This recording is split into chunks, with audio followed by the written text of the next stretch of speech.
Welcome to the Divine Play Podcast, a practical guide to living with joy.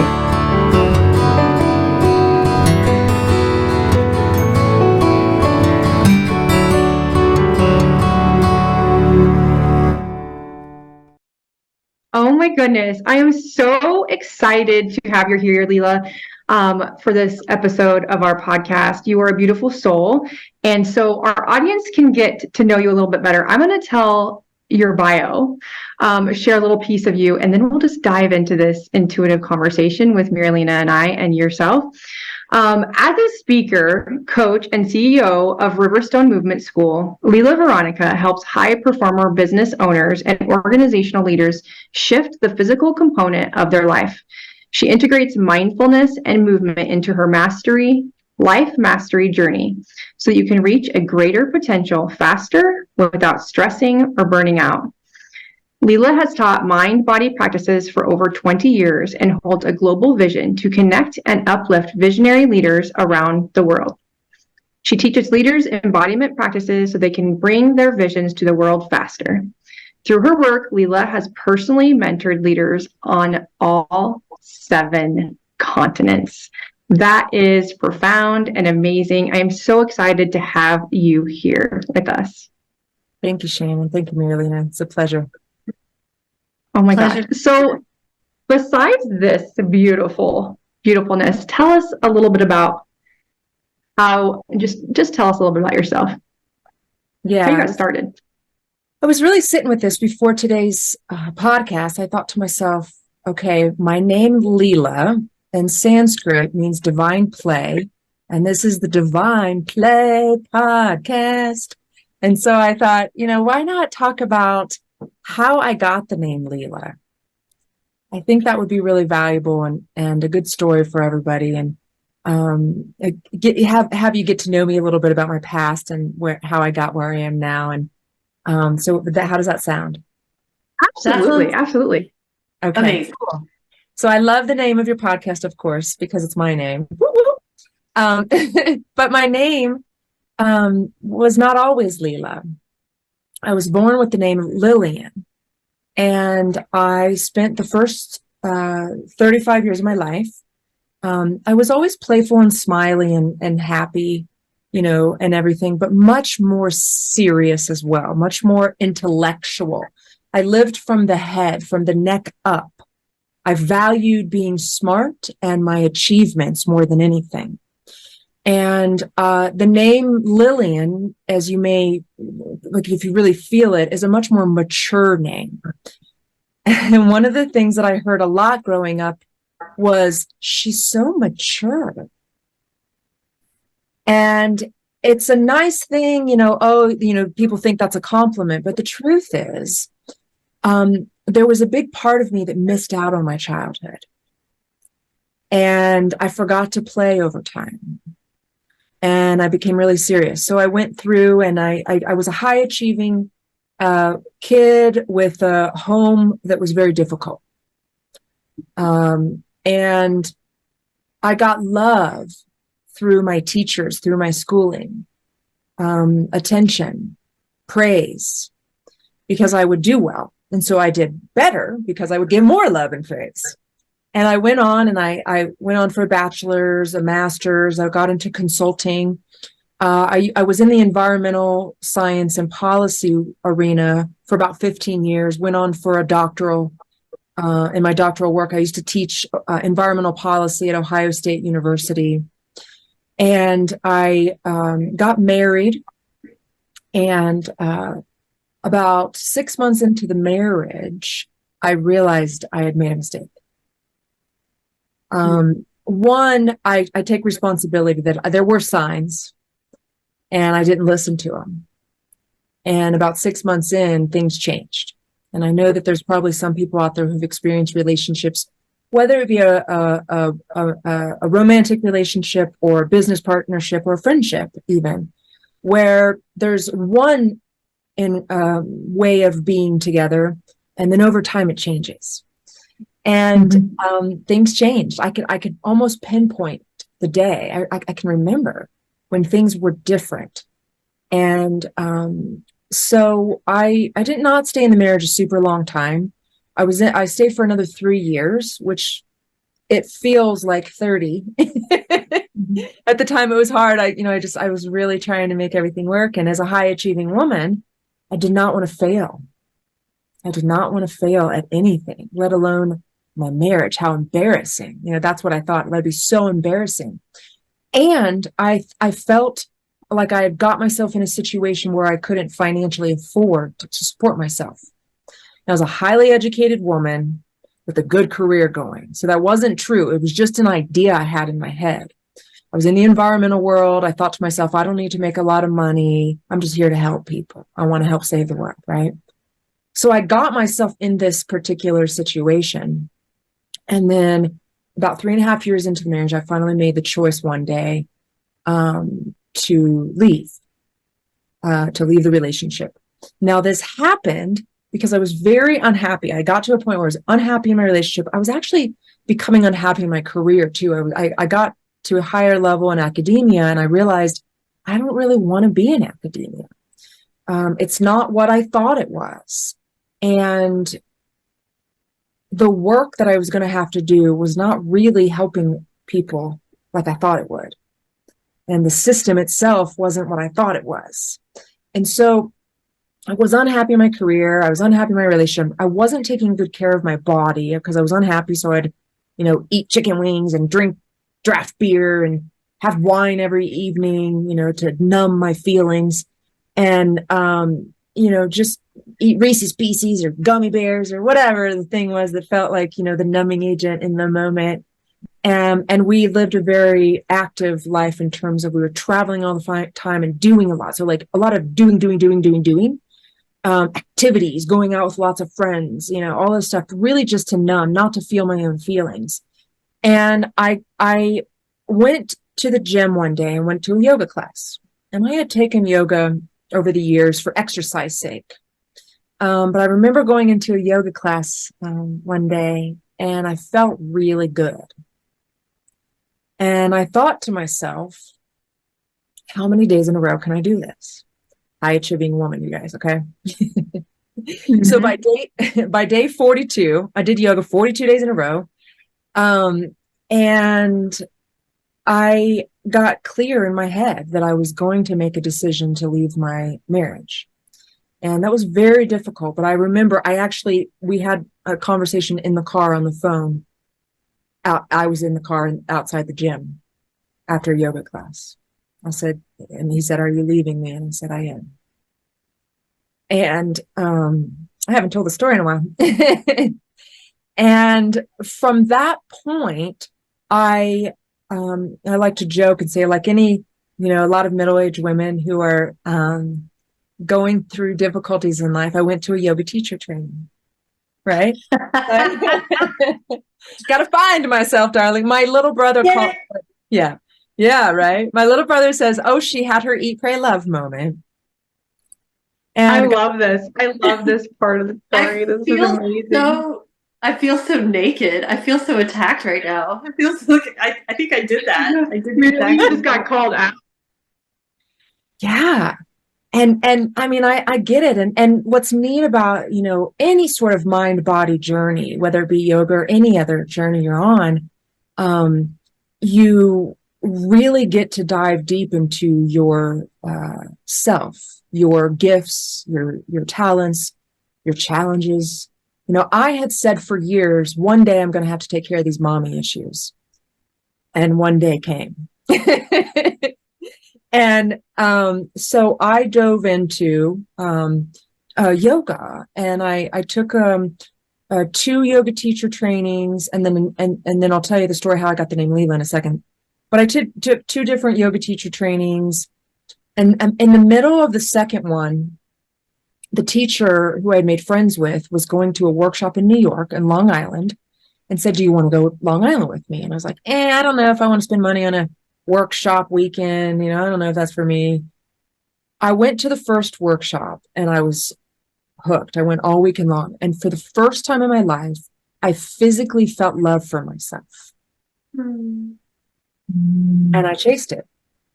I didn't know what was happening. But now I look back and I'm like, oh, I had a heart chakra opening, I didn't know what chakras were, I didn't know all this stuff at the time.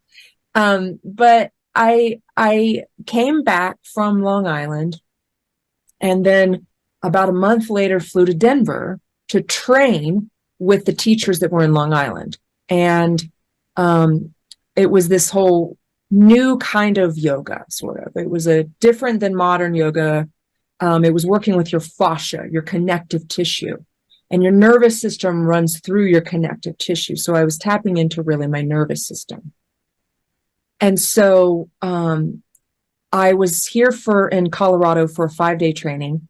The second day in Colorado, I thought to myself, it's sunny every day.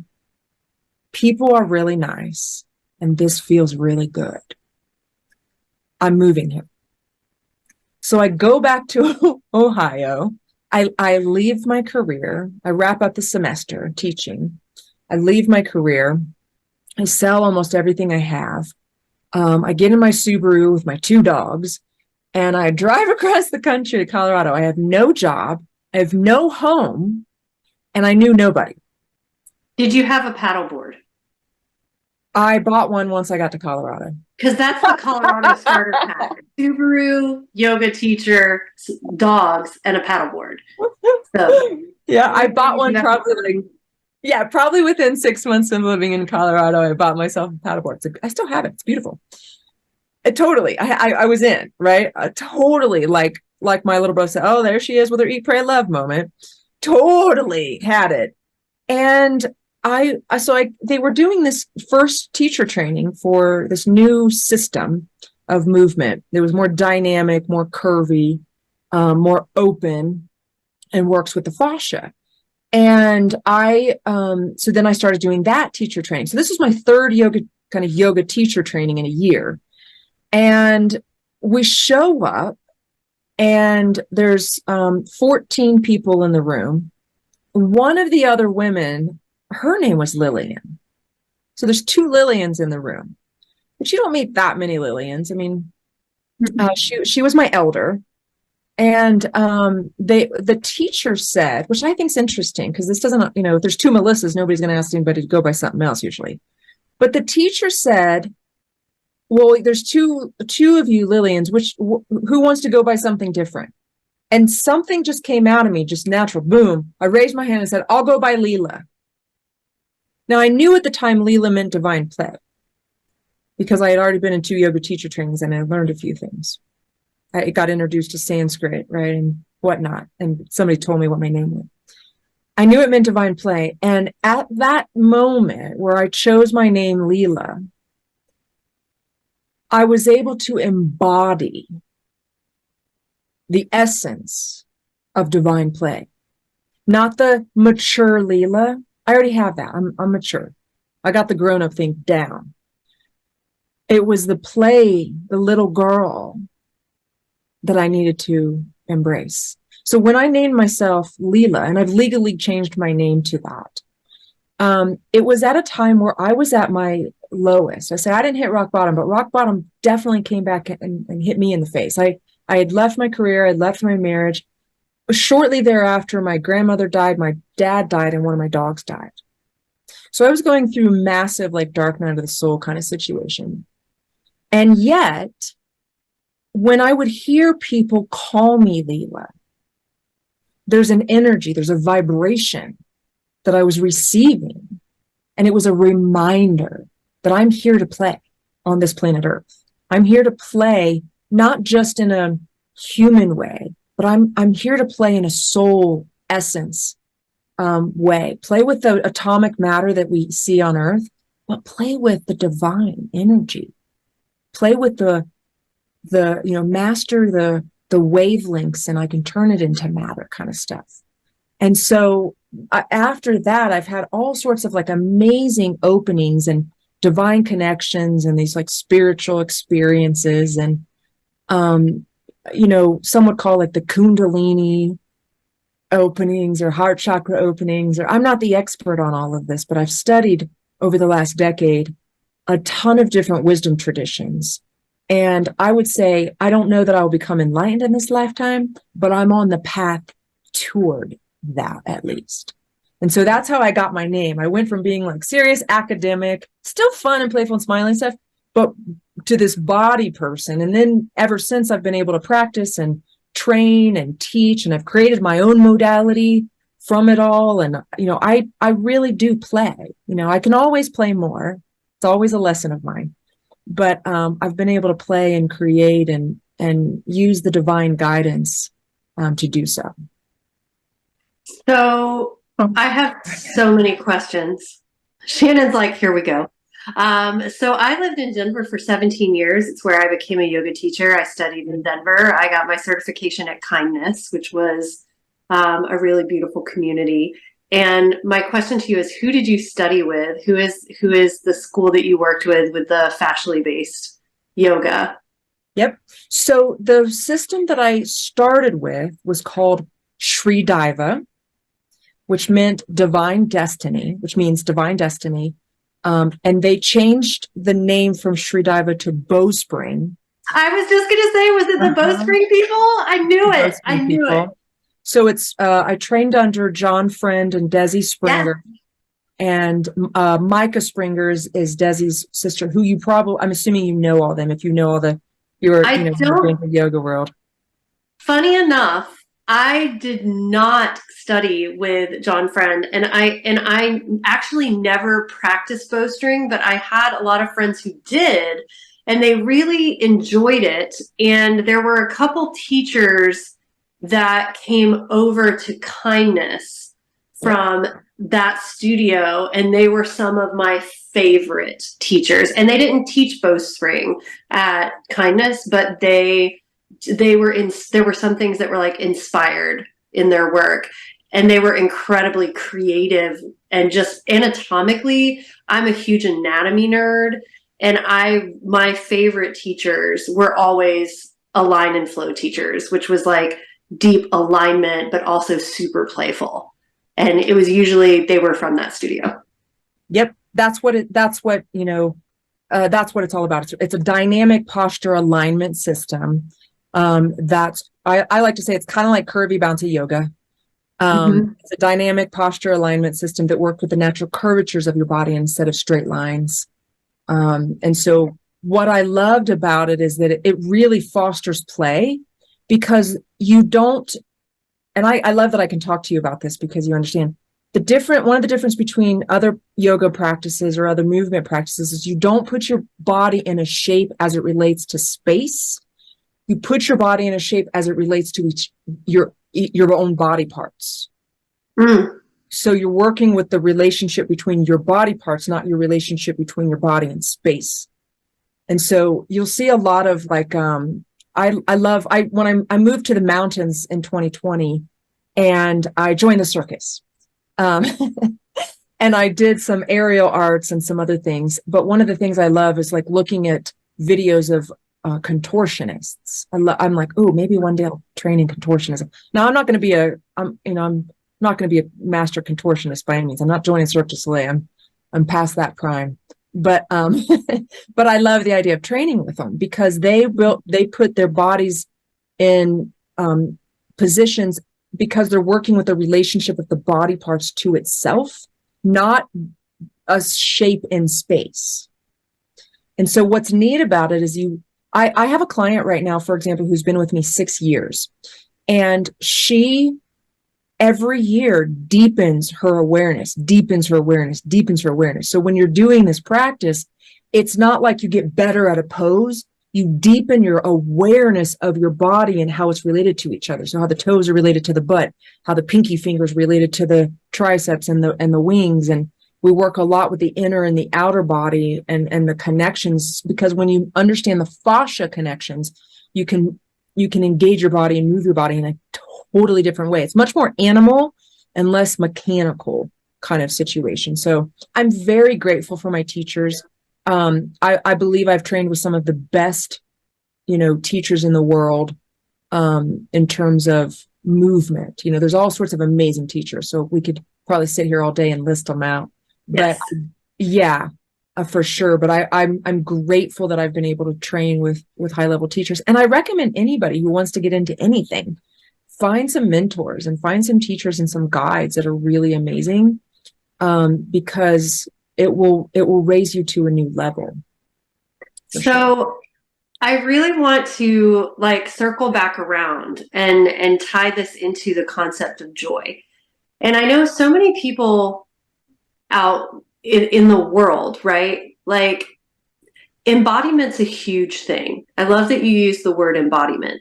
And so when you think about this concept and this idea of not trying to work with your body by making a shape in space, but instead work with your body to play with your own dimensions, your own proportions, your own like network and scaffolding to create something that is geared towards your personal expression in this dense physical body. How does that translate for you into the experience of joy? And how does doing it the other way, by trying to force your body into straight lines and, you know, meet this aesthetic, right, of the traditional yoga world, how is that a barrier to joy? Well, I love this question. Thank you for asking. First, I'd like to say, if you read Power versus Force, the book by David Hawkins, it is where the map of consciousness came from. David Hawkins is the one, you know, he used muscle testing and came up with the map of consciousness. What I found really interesting was that you hear a lot, for example, in the yoga and personal development and spirituality worlds, that love is what you need to live, that love is the highest vibration. But the truth is, based upon the map of consciousness, joy is a higher vibration than love. There's love, then joy, then enlightenment. Mm. And so, remember, I said I may not reach enlightenment in this lifetime, but I'm on my way. I'm on the path toward it, at least. And the path is to live. I have really, honestly, even more recently, recognized this, that it is not my job just to be loving. Being loving is actually not very difficult for me.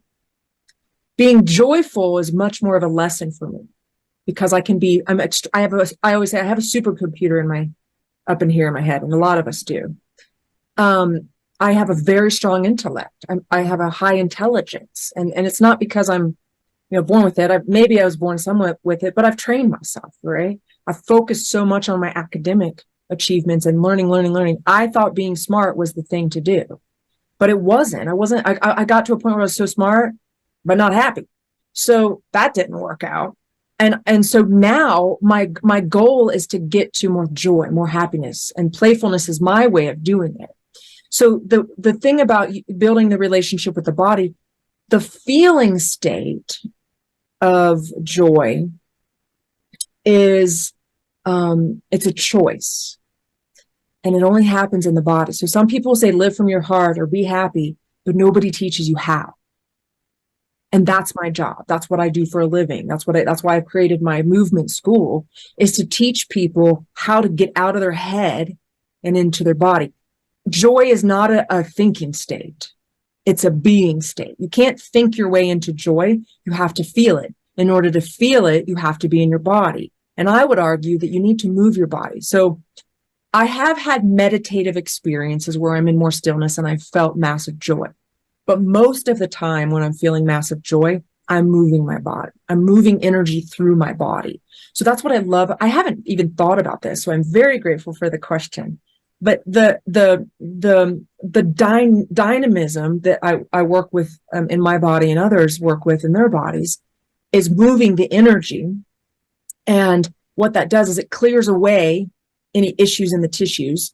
You know, we're kind of wringing out. It moves the energy out, and then so that you can experience more joy in your body. And what's interesting is that we all experience joy in a different way. And so that's the uniqueness of us, and we all have our own path toward enlightenment. And so for me, when I think about joy, I think about dancing. I think about playing with my hula hoop, you know, as a kid. I think about doing the aerial arts. Like I said, I joined the circus. Like I am moving my body. The happiest times when I've had massive giggle attacks, I've been moving my body. I've been playing. Some people aren't as kinesthetic. And so maybe they have the most joy when they play music, right? Or they, my partner, he's an artist. You know, he gets a lot of joy. The funny thing is he gets more joy from shooting. I've seen him, he shoots guns. He loves guns. And every time he comes back from shooting guns, he looks like, I swear he's like he aged backwards like 10 years. He's like smiling and all happy. I'm like, you are like happy as ever. So we all have a different way of creating joy. I just bring one to the world. The cool thing about, you know, you said the curvy kind of lines versus the straight lines. What's neat about that is that it's unique to you. Like you get to foster your own joy. You don't have any sort of mental picture to compare it to. Like I'm not against any yoga or movement practices or anything. I'm like, go for it, whatever works for you. But if you think about like, like warrior one, as a yoga pose, we all kind of, if you've been in yoga, you kind of know this, like, or if you've seen it, if you Google it, if you don't know it, you'll see it and you'll be like, oh yeah, I know that one, warrior one. And you have an idea of what it looks like in your head. So then there's a comparison to another human. And so I would say it might be a pathway toward joy, but it's not fully fostered in your own experience. But if you have a feeling of like, okay, my hips and my heart and my head are supposed to be positioned in relationship to themselves so that I get lighter in my body, you don't really have everybody's body is going to be looking different because we all have different shapes of butts. We all have different breasts. We all have different faces. Our heads are different sizes and shape. And so it's actually not going to look the same at all. A men and a women, they're not going to look the same. So we're not really moving toward a shape. We're moving toward a feeling state.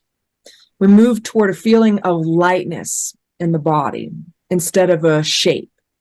And so I would say, I've seen people, what I would call it is almost like zone out because they're so zoned in. Like they're so light. I've seen actually people's eyes like roll back in their head. It's wild. It's really wild. But they'll be their relationship to their body, they're so fully in their body that they don't need their eyes to like see anything anymore. They can feel. And so I would say everybody has a different path to finding joy.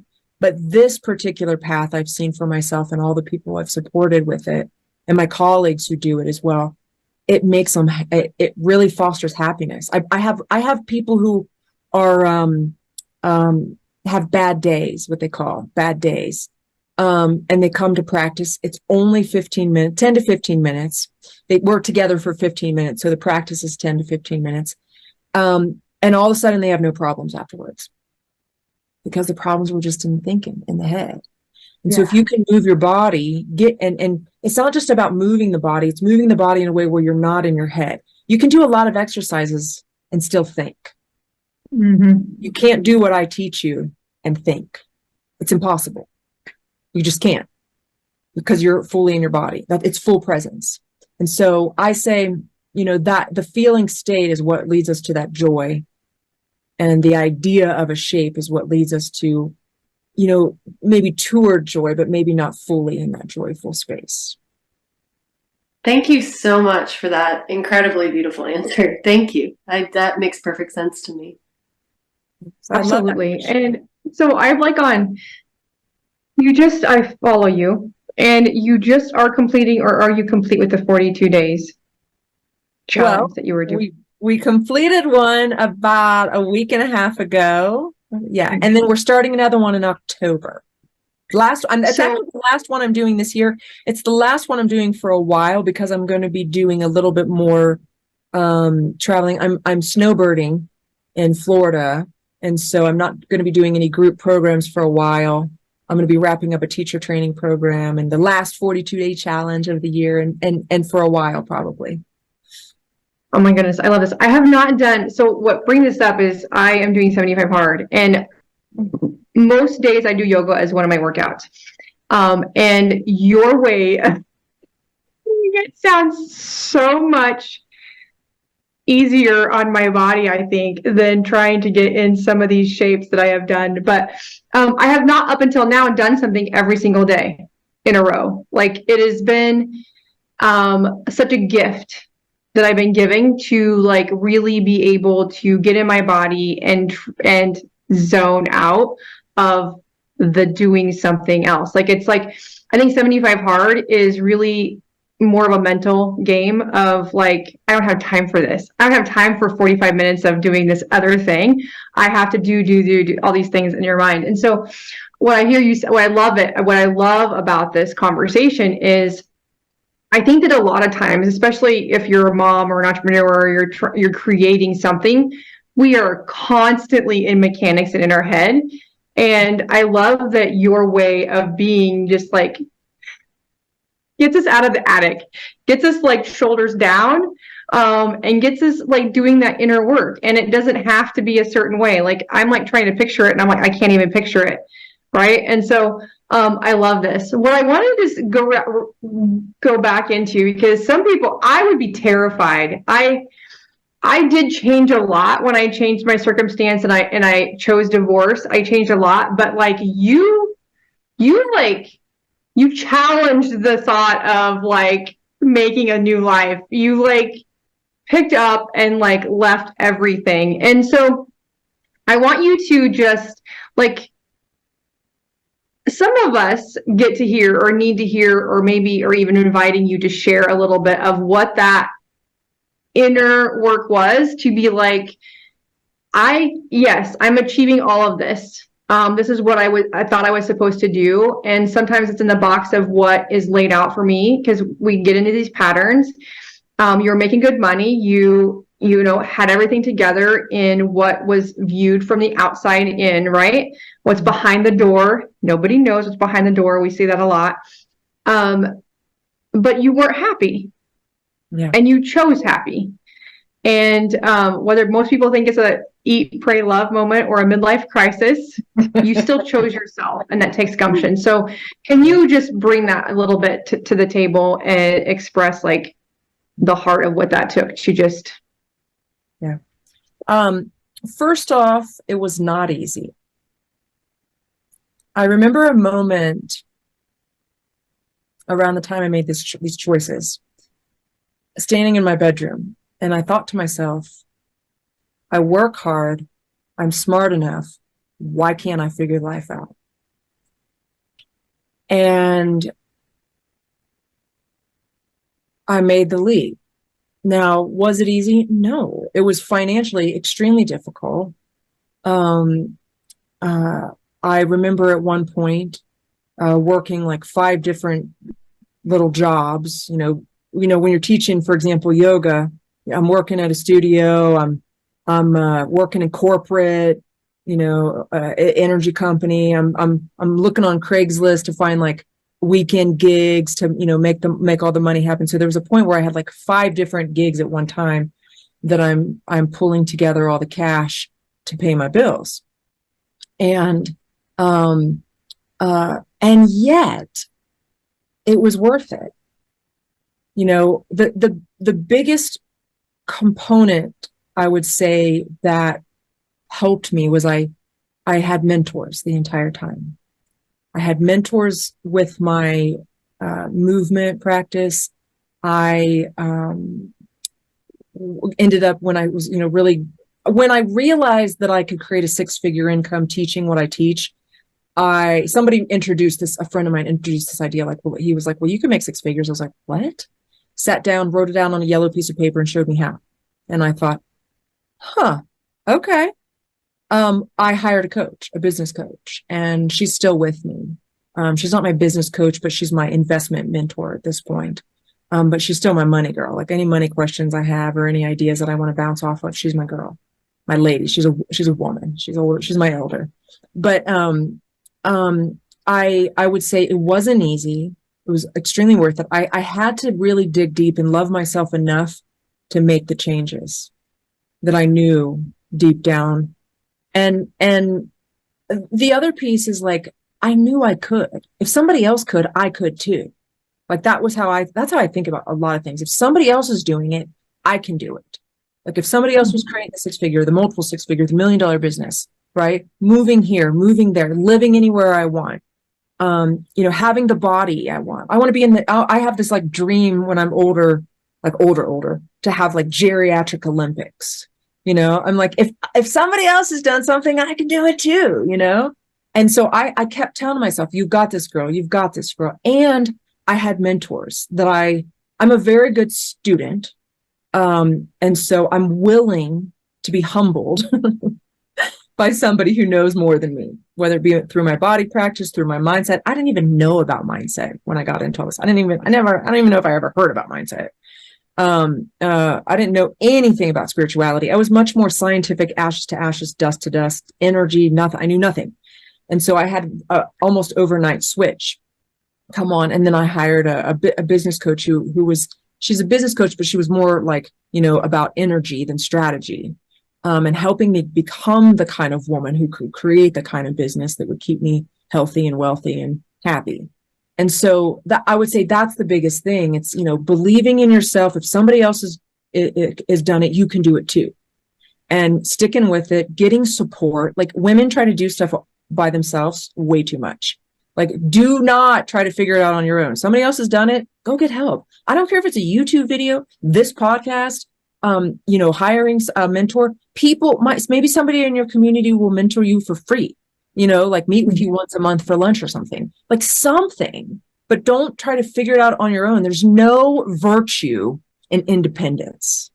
There's no virtue in independence. Like interdependence is the way we are. Some people say they're self-made. No, they're not. They're not. Yeah. Mm-hmm. This is something we talk about in neurolinguistic programming all the time, right? Is the practice of modeling. We model. There is no need to reinvent the wheel.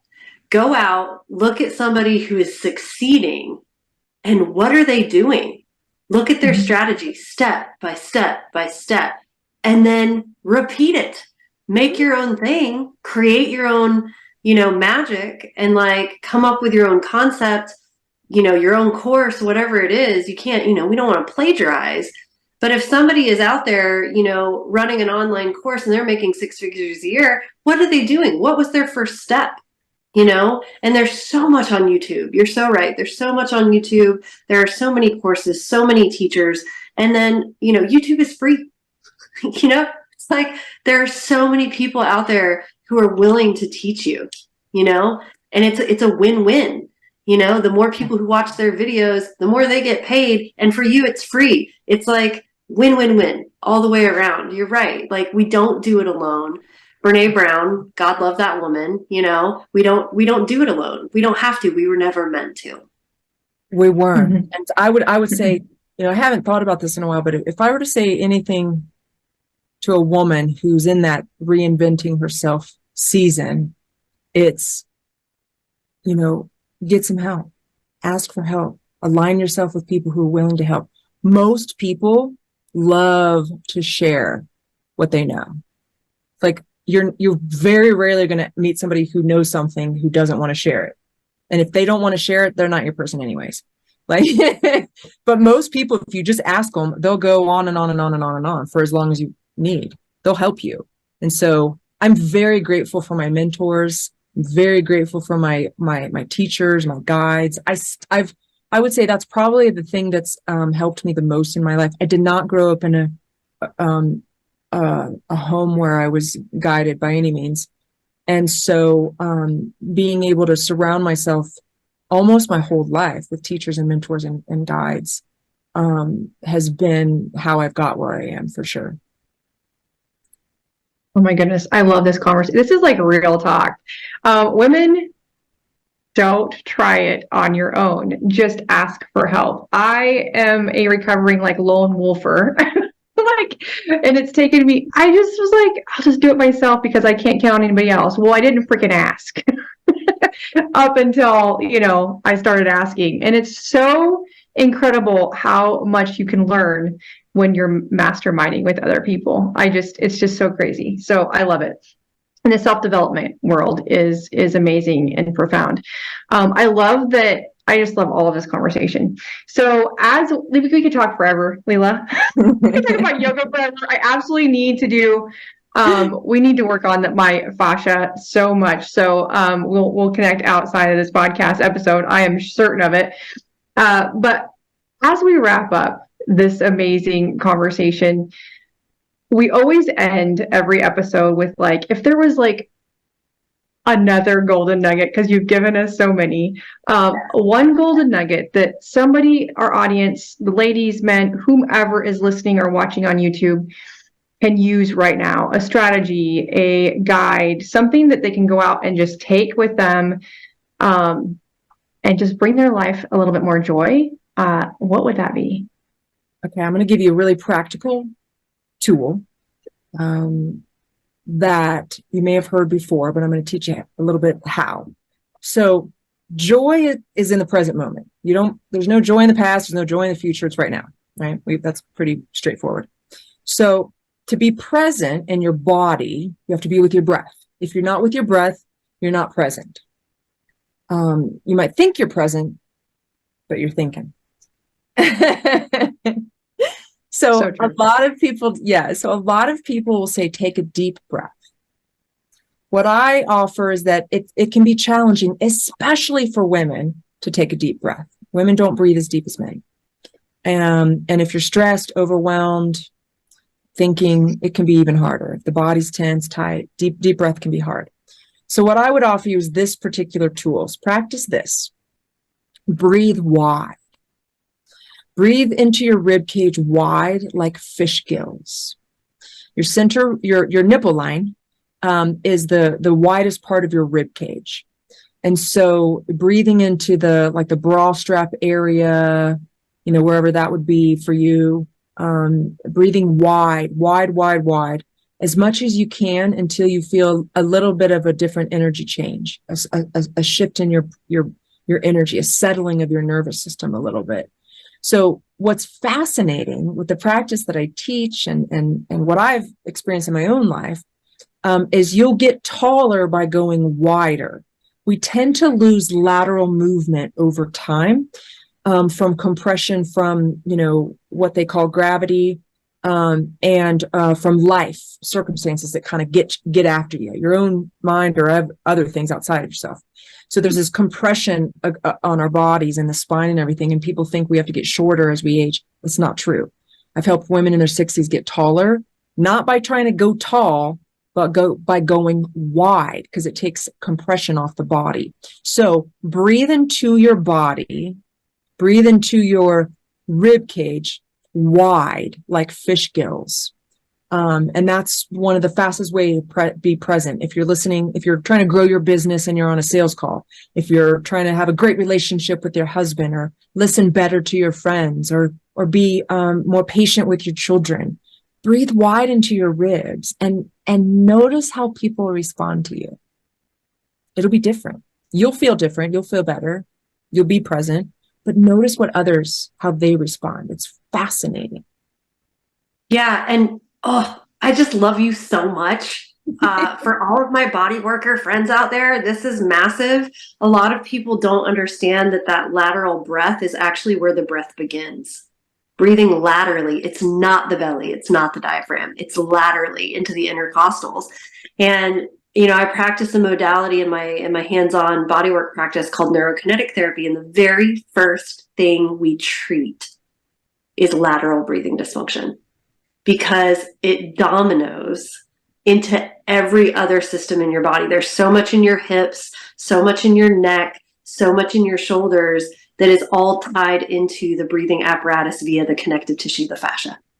And so this is always the number one thing we correct.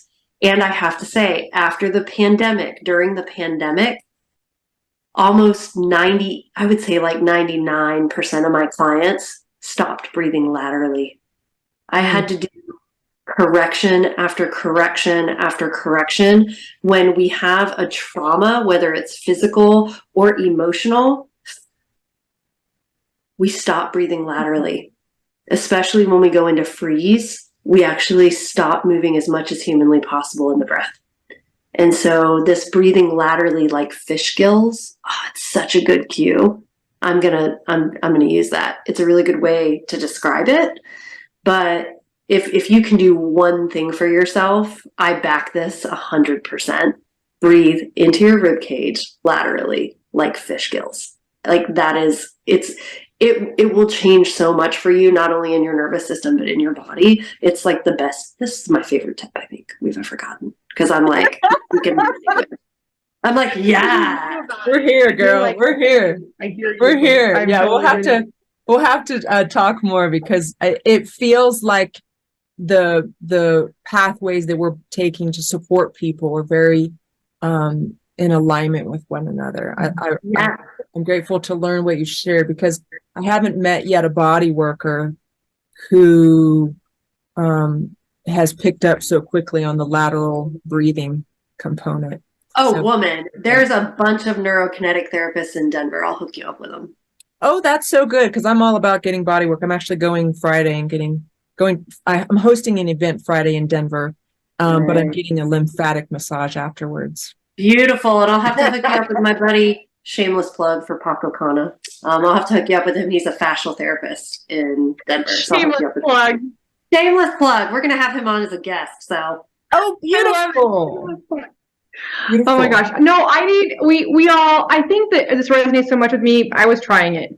I'm just not even gonna lie right now. I'm like sitting here trying to picture fish gills because I'm super visual. But anybody with respiratory issues, I have dealt with respiratory issues my entire life. People that have a limit on their breath, this would be massive. This one tip. So share this episode if you know anybody with any sort of issue with their respiratory system. Share this podcast because this conversation was beautiful, but this is amazing. I will use this in my home. My daughter also has respiratory issues. And so we get to practice this. I love this. I've always been told to like deep, belly breathe or get in your diaphragm. So this is completely different. I love body work. I love our fascia. I love what it does for us. I love all this conversation. And yes, we could talk forever. I love the shameless plugs. I love the real talk. Ladies, friends, this has been beautiful. Thank you so much, Lila, for coming on this podcast and sharing your time and expertise with us. I'm pretty sure we just need to go do a yoga flow with you. We just need to come to Florida, right? Yeah, something's going to happen. I haven't got to figure it all out what Florida's going to happen, but I'm hosting a retreat in Colorado. I've hosted a ton of retreats, but I'm having one more retreat here in Colorado this year, and then I'll probably start doing stuff in Florida. I'm going to get settled first to see where I want to have it and all that kind of stuff. But I'll be in South Florida. South Florida. Yeah. Awesome. I'm open. Schedule's cleared. No. All right, you guys. Thank you so much for joining this episode. We'll see you in the next time. Bye.